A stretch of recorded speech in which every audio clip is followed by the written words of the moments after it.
And so now we want to know what is the interval of convergence. So we'll start by finding the radius of convergence. So even before we do that, we'll just note that the center of this series is, of course, 3, right? Because I see the quantity x minus 3 is what I'm raising to the power n. That's the only thing that depends on the variable. So our center is 3 in this case. So if I know the radius of convergence, I'll start to get a sense of what the interval of convergence is, and then I'll just need to test endpoints. That's always the issue. So let's look at our ratio test. Okay, so we need to look at the quantity a n plus 1 over a n in absolute value and ultimately take the limit as n goes to infinity. So what do I mean by this? So we only need to consider this for large values of n. So like for n equals 0, we really don't care all that much. So we're just going to use these coefficients here. Either way, what we're going to get is the n plus first term will look like this. So if I substitute n plus 1 for n, I'll have a plus 1 and a minus 1 in the power, so they'll cancel. And then I'll have x minus 3 to the power n plus 1. And then I'll divide. Here I have 3 to the power n plus 1. And then that's also being divided by n plus 1. So that's what I get in the numerator for the nth term, and then or for the n plus first term. For the nth term, I just write what I see. Right, so negative 1 to the power n minus 1 times x minus 3 to the power n divided by 3 to the power n times n. Okay, now lots of stuff cancels here. So for example, we have n minus 1 factors of negative 1, n factors of negative 1. We can cancel n minus 1 of those. So I'm left with 1 power, but of course I'm going to take the absolute value. We don't even really care about that negative 1. It's going to go away anyhow in the absolute value. I have n factors of x minus 3, n plus 1 in the numerator. I can cancel n of them. Same thing here, n factors, n plus 1, I cancel them. And then the n's we'll take care of separately. So all in all, what we have left is 1 factor of 3 in the denominator. Like I said, this minus 1 will go away when we take the absolute value. We have an x minus 3 in absolute value in the numerator, so it's starting to look like x minus 3 in absolute value over 3, and then the rest of the stuff depends on n. And so the way it works out is I get n in the numerator, n plus 1 in the denominator. And so ultimately I want to take the limit as n goes to infinity. And this is not set up as nicely as I would like it to be to take a limit as n goes to infinity. So what I'm going to do is multiply by 1 over n in the numerator and denominator.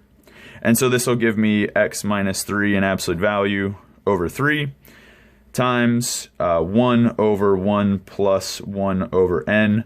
And so now I can take the limit as n goes to infinity fairly easily. So the limit as n goes to infinity of a n plus 1 over a n in absolute value.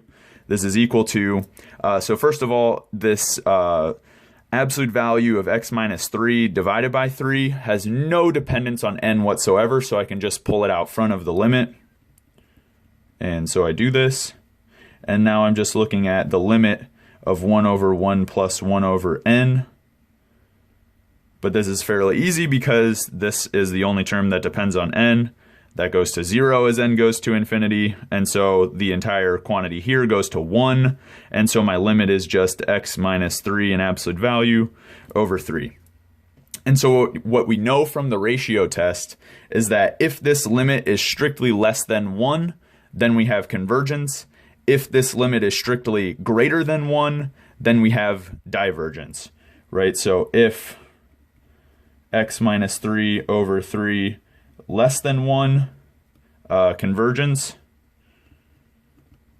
right? And if x minus 3 divided by 3 is greater than 1, we have divergence.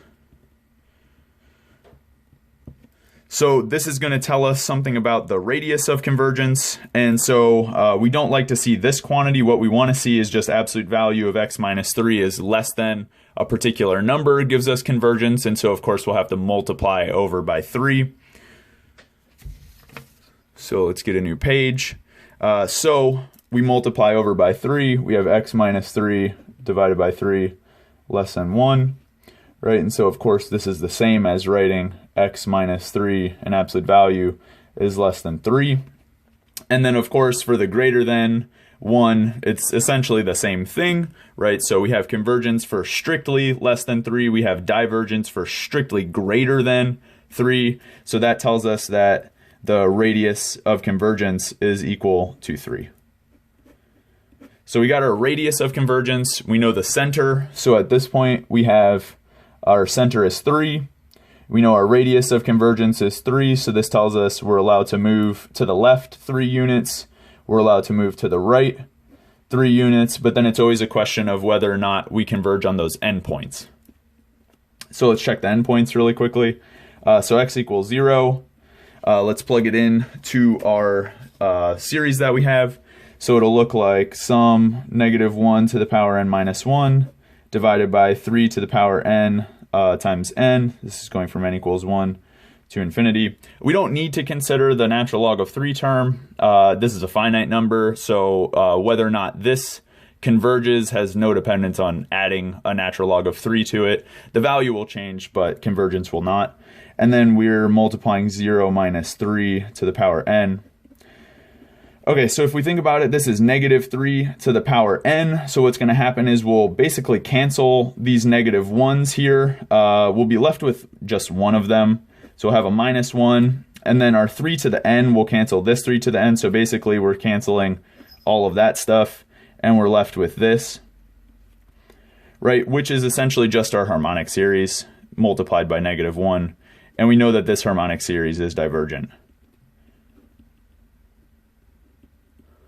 Okay, and for x equals 6, right, because this is the other endpoint, we'll do exactly the same stuff, just check the series.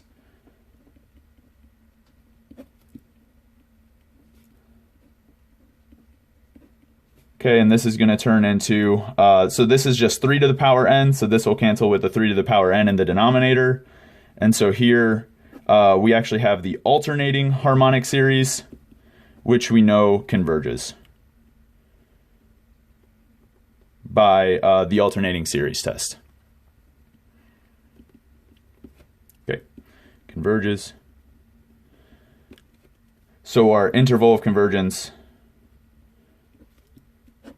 is going to be open on the 0 side, closed on the 6 side. So this is our interval of convergence, and that completes problem 1.